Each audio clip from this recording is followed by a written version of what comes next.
I'm still trying to recover from the words of wisdom. And so maybe I'll start somewhere simple. So we met in January, I remember 21st of January 2010. So that's 16 years ago. And you were coming off of a flight. We were both attending a meeting of all the regulators around the world that regulate all the capital markets around the world. And you'd just come off of a flight. I wouldn't tell people the conversation that we had, but really you were being protective of your team as I was seeking for them to come to Nigeria to help me. So you'll remember that. But the simple question I have for you is, this morning, you arrived, you came off of a flight. 16 years on, you're still doing the same thing. How do you do it so effortlessly? I've become immune. You've become immune to it. They tell me where to go, I go, and then tell me come back, I come back.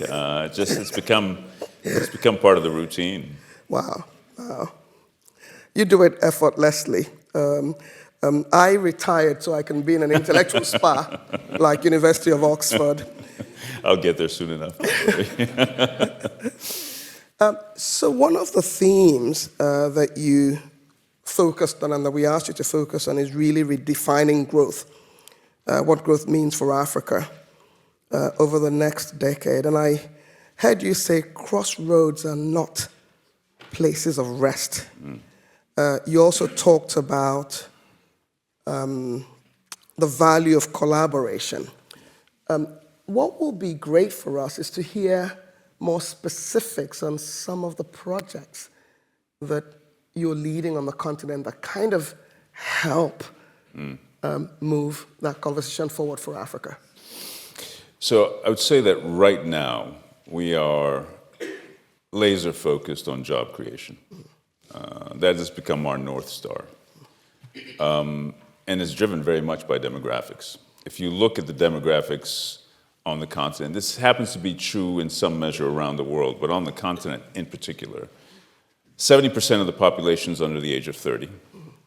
About 50% of the population is under the age of 15. Oh, wow. This is potentially a demographic dividend, right? But that's provided all this youth as it comes onto the market is employed. Otherwise, it's going to become a huge demographic challenge. So we feel it's our responsibility to focus on job creation. And so all of our initiatives are speaking to the enablers of job creation, and then the sectors that create the jobs, and the most jobs, right?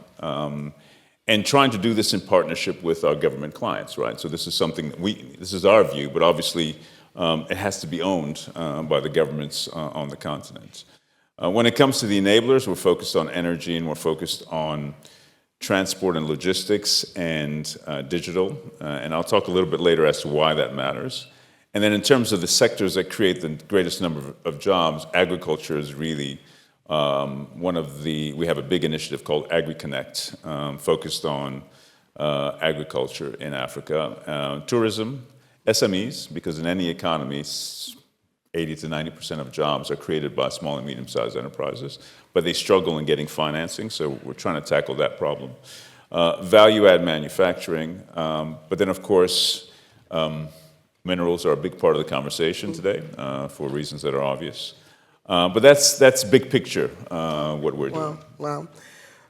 I saw you were in Nigeria, my home country, 2 months ago, and you had sessions with young people, with entrepreneurs.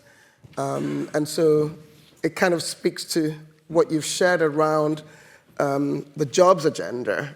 And for me, one big thing is that entrepreneurship is almost something that everybody in Africa does.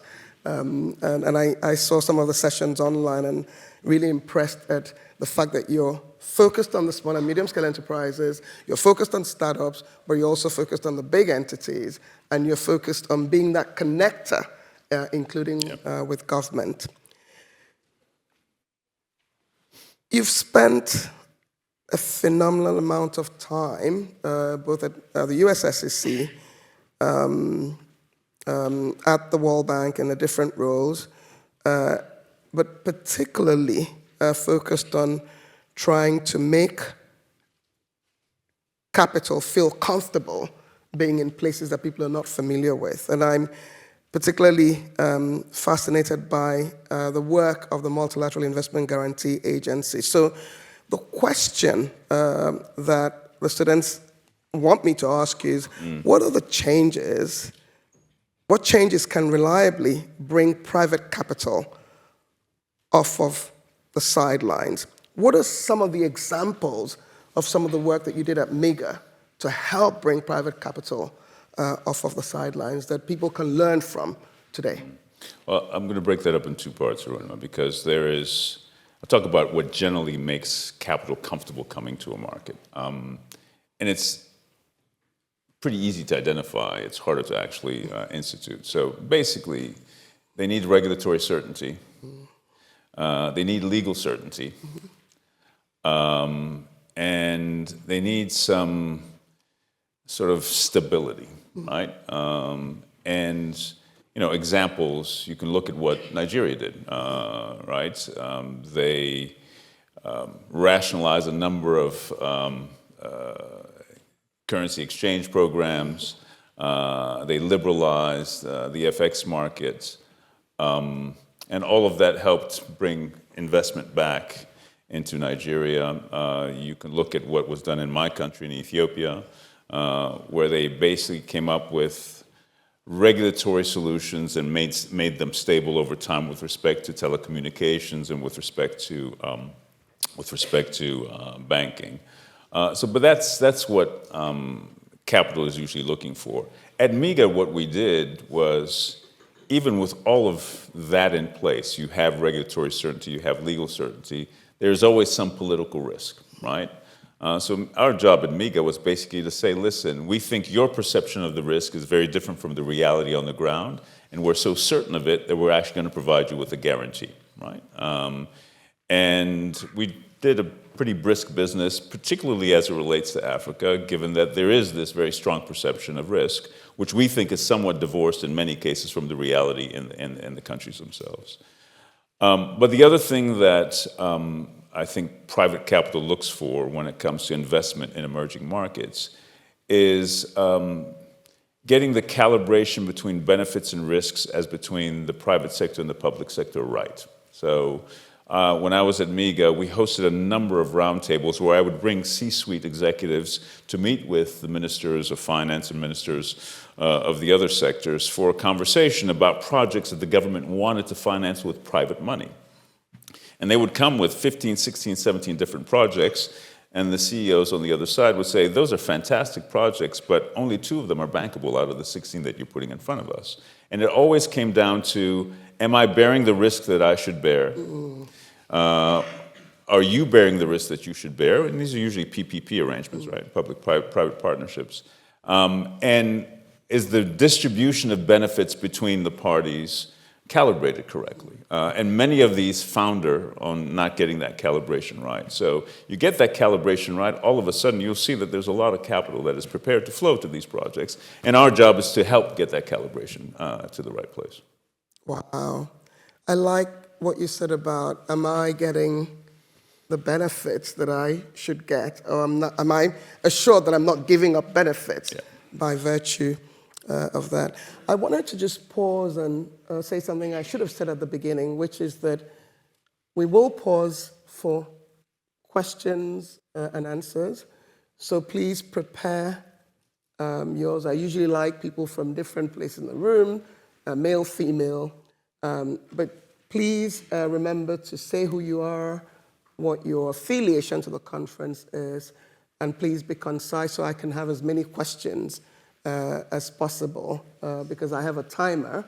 And I would like to get as many people into the conversation. So while you're thinking about your questions, and if you've already planned them, if you raise your hands, there are people who have microphones who will come near you, and when I open up the conversation, they'll give you the mic. So my next question is around domestic capital versus non-domestic capital. And I remember fondly, before I joined the World Bank as treasurer, and you were already VP General Counsel. The IFC did a Naira bond, and your team worked on the documentation with our other brother, Jing Dong, who was treasurer of IFC at the time. And today there's a lot more, there are more people who are thinking about leveraging domestic capital markets. And one of the early panels, I think Sanjeev from the AFC said there's about $4 trillion of money in the continent that should be investing in the continent. And I always say, instead of investing in low yield US treasuries or German securities, they can actually invest in the continent. Yeah. What are some of the trends that you're seeing? What needs to happen in terms of governance, in terms of making sure that this capital is available to provide comfort in the way that MEGA provides? So it's very interesting what you're saying, Arunima, because we have there's a part of the IFC called the Asset Management Company, and they recently actually that invests its own capital. It invests third-party capital. It fundraises and equity investments. So it's basically the PE firm of IFC. It's basically about $10 billion under management for equity investments alongside the IFC. Oh, wow. But they did some work on what your colleague referred to, which is they determined how much money is under management on the continent between pension funds, between insurance, asset managers, central banks. It's anywhere between $2 to $4 trillion. Wow. Okay, most of it, as you say, invested outside of the continent. In developed economies. We're actually going to be hosting a forum, I think sometime in June, for all these institutional investors to see whether or not we can convince them to allocate some of that capital to projects and opportunities on the continent. I think what that will take is a demonstration of the success you can have, and I think that's partly on us. We need to demonstrate by putting before them the record we have over 60 years of investment, the success you can have in investing on the continent. So our hope is that we will be able to mobilize more of this money, and even if it's just 10%, that will make a difference, right? But to demonstrate that there are opportunities on the continent. You need not limit yourself to investing outside of the continent. And of course, this also requires a conversation with some of their supervisors and regulators who have rules that govern where they can actually invest, to say, liberalize them to make it possible for them to invest in some of the projects we have, particularly in infrastructure. I mean, infrastructure projects, we've been doing it for a number of years. They're relatively successful. We can demonstrate that record.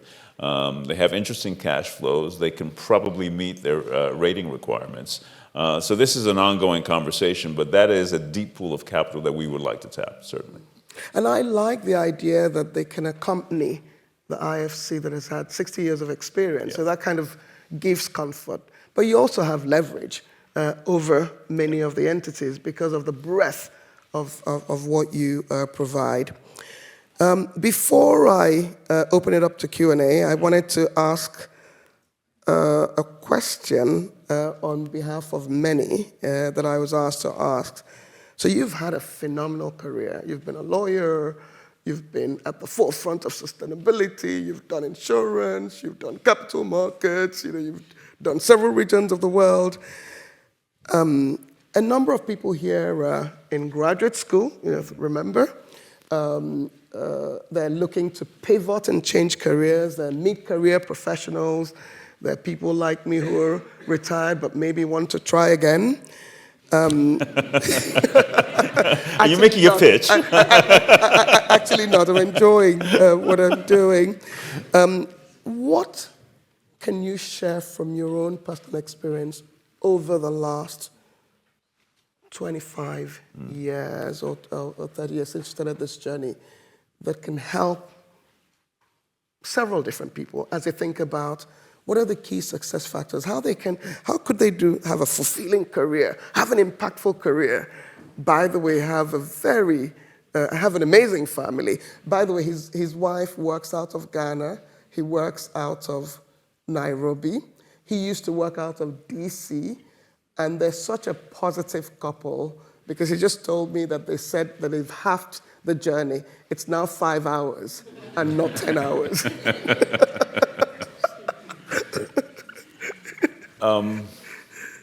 Listen, I'm probably the worst person to ask that question to because I'm not a planner, right? None of this has been But that's planned. good to know, so you don't have to plan.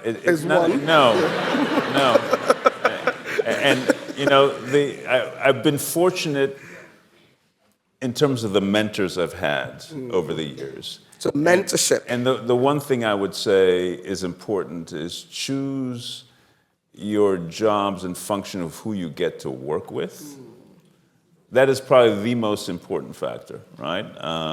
And you'll be rewarded, both in terms of the experience, but also those relationships tend to open up doors, right? So I've always, I can't say I've always done this, but frequently the jobs I've chosen have been on the basis of who I got to work for and how much I respected them and how much I would learn from them. And if that's, I think, the consistent thread throughout the career. Otherwise, none of this has been planned. But it's wisdom that you've just shared, because I can basically say the same about some of what has influenced the successes I've had. So I'm ready to take. Oh my God, I've got a lot of hands up.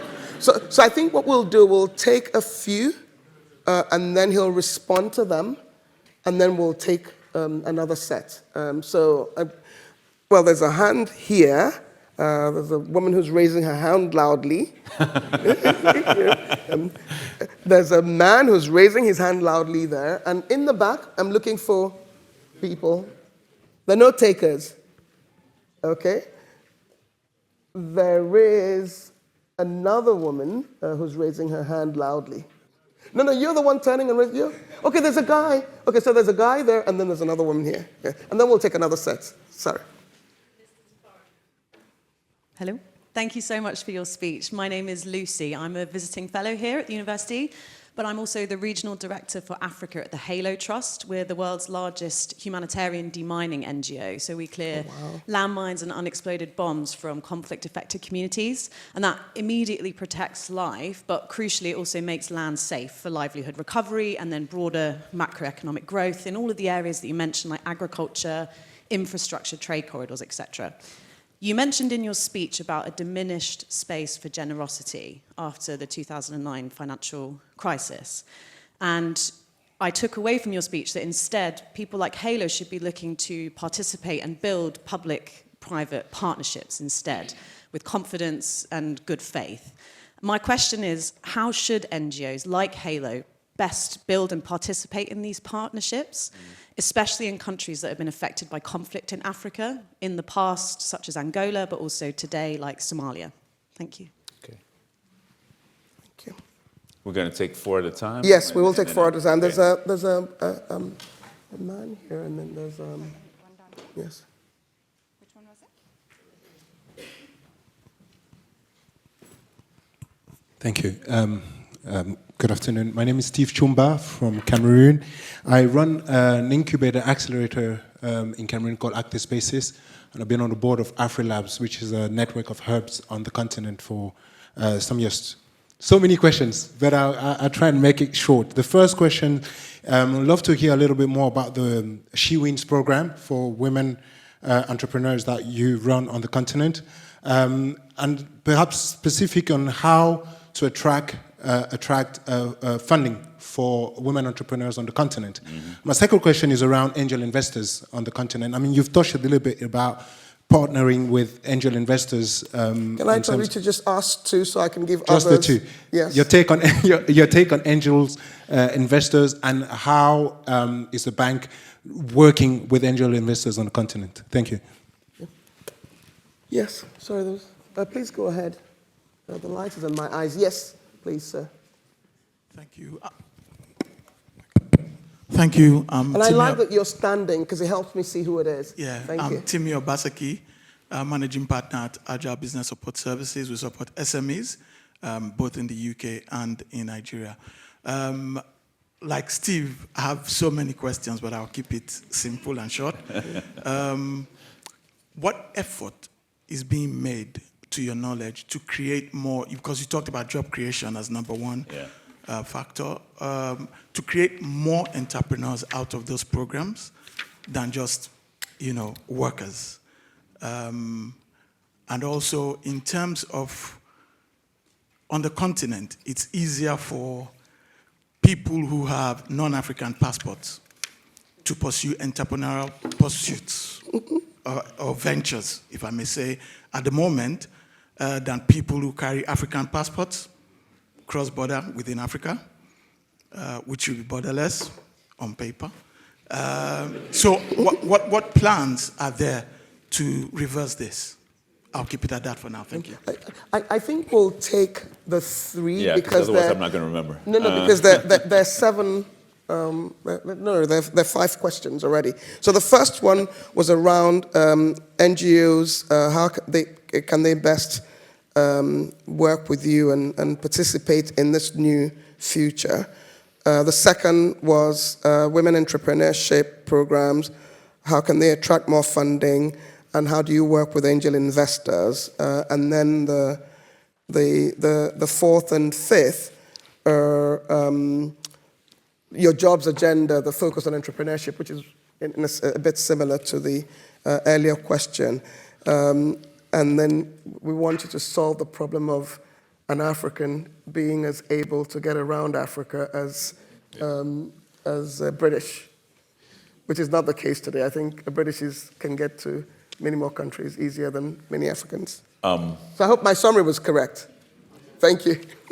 So hopefully I didn't say diminishing generosity. Hopefully I said that they have less to share, right? Because I believe all partnerships are important, and we're prepared to work with anybody who has the same objectives as we do, right? When it comes to NGOs and humanitarian organizations, for me, what's important is figuring out how we can collaborate with one another. There is, particularly in fragile and conflict-affected states, where we are trying to do more and more, and have found some ways to actually be impactful by virtue of working with really small companies and outfits that help solve development challenges. And I'll get to your question. I just want to take this route to give you a sense of the kind of work we do in fragile and conflict-affected states. So, Sierra Leone, we have a project. We invested in an outfit called PC and Sons. 6 years ago, when we first started looking around as to what can we do in Sierra Leone, all onions in the country were imported. Every last onion that people consumed was imported from outside of Sierra Leone. And we said, this makes no sense. So we started talking to one of the importers to say, why don't we get you to actually grow onions here, right? Today, every onion consumed in the country is produced by PC and Sons. Oh, wow. And it was a journey. When we first started talking to them, they weren't ready for financing. We had to prepare them as a business. We took them on this journey. We built their capacity. We finally provided them with financing, and now they're a small business that actually is growing. They're moving into maize. And they're a big employer now in the region in which they operate. When we do these sorts of projects, there are all sorts of environmental and social impacts that we need to take into account. And that's where the partnership with NGOs becomes important, right? We have certain standards that we apply from an environmental and social standpoint.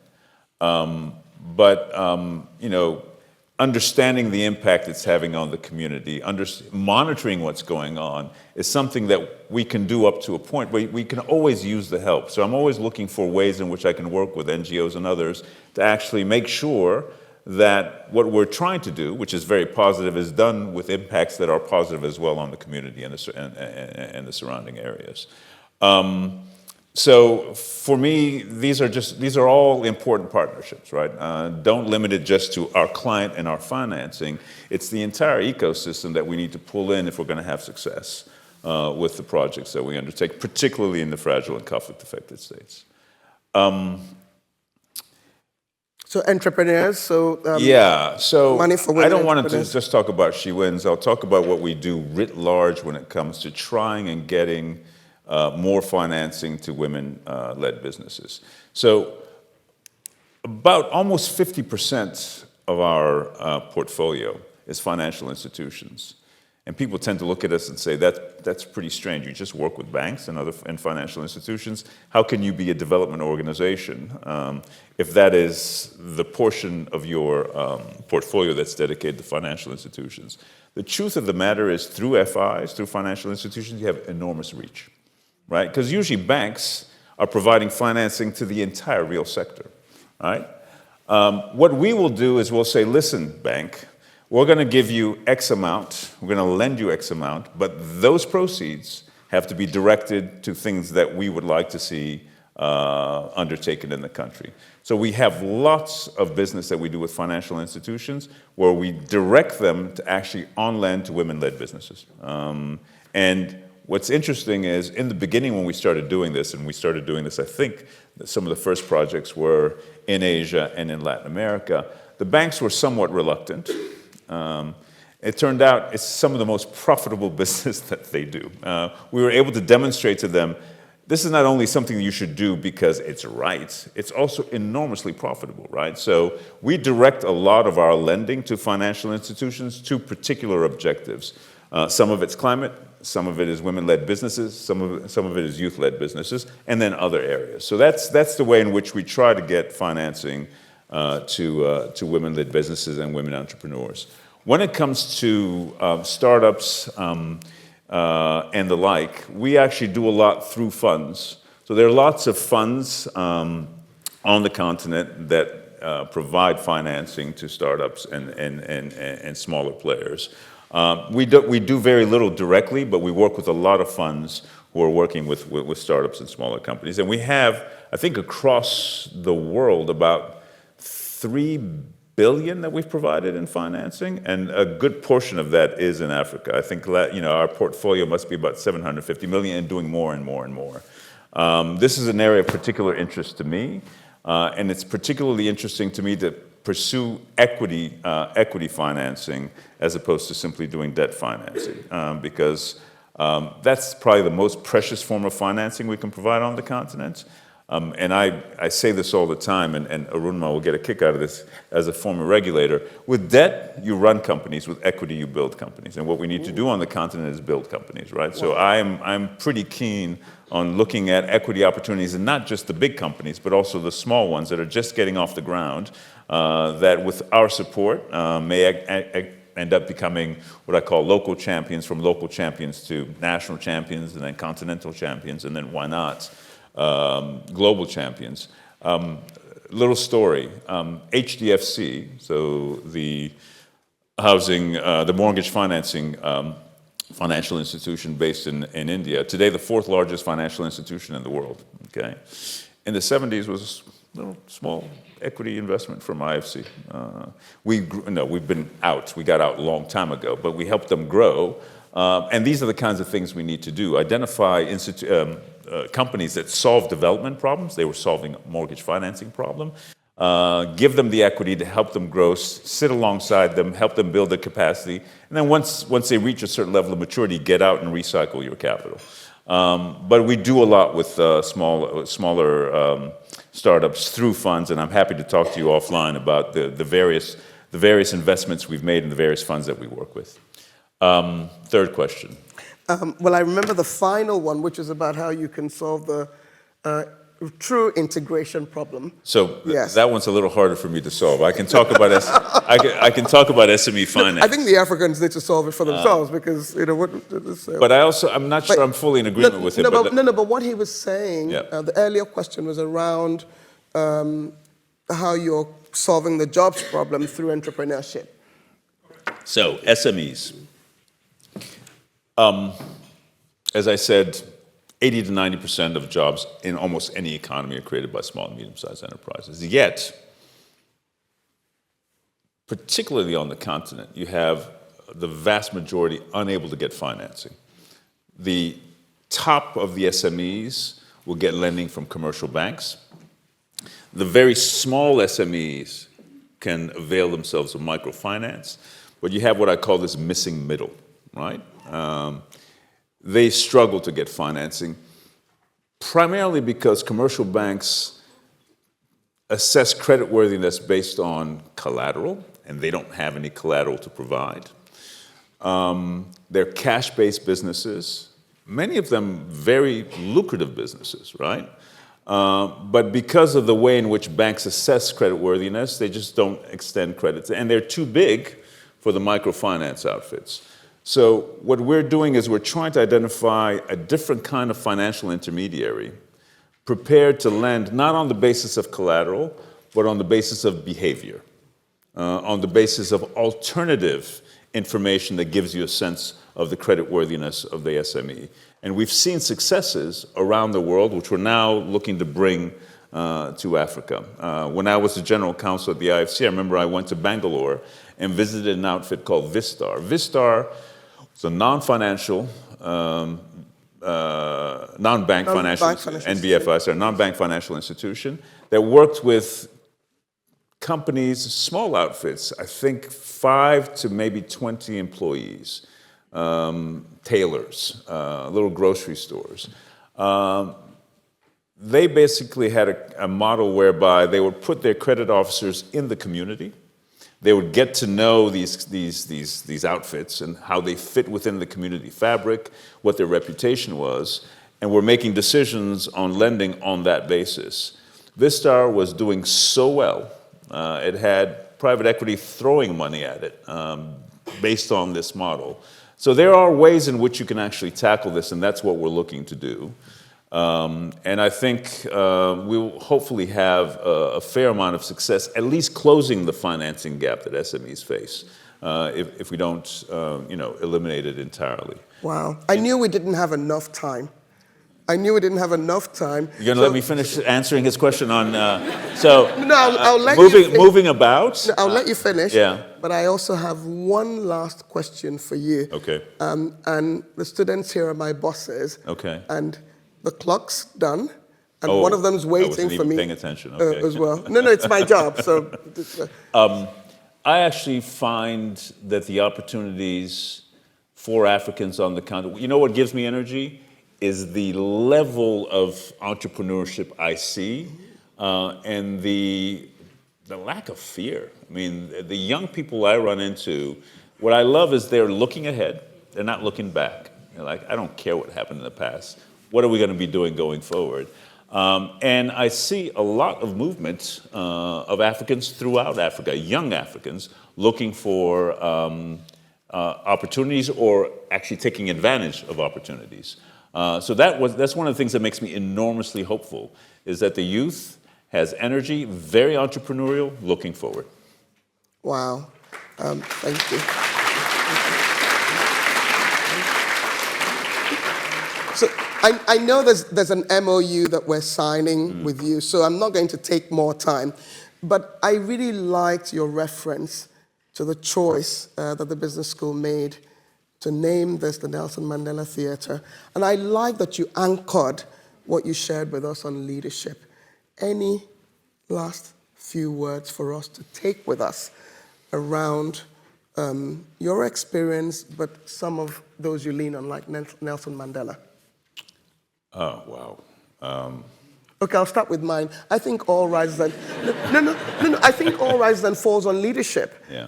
And the fact that we gave you a topic that focused on certain areas, but you went back to Nelson Mandela and leadership for me was a huge thing, which is why I asked you the question. I didn't mean to ask you a tough question. No, and it's a deep one, though. So, yes, most things founder or succeed based on the quality of the leadership, right? And I just came from Rwanda, right? The one thing that I find remarkable there is the difference strong, clear-eyed, visionary leadership has made in terms of the plan, right, for the country. Now, it's a country like any country that has its issues, but the engagement with the government is interesting because they clearly have discipline and they have a plan, and that comes from the quality of the leadership. So leadership makes all the difference, I think, in terms of how difficult or how easy it is to succeed, right? Thank you. And our goal at the business school is to make sure that public sector leaders and private sector leaders are best prepared. And I remember my conversation with our dean a few days ago on this. So join me again in applauding a phenomenal leader. Thank you.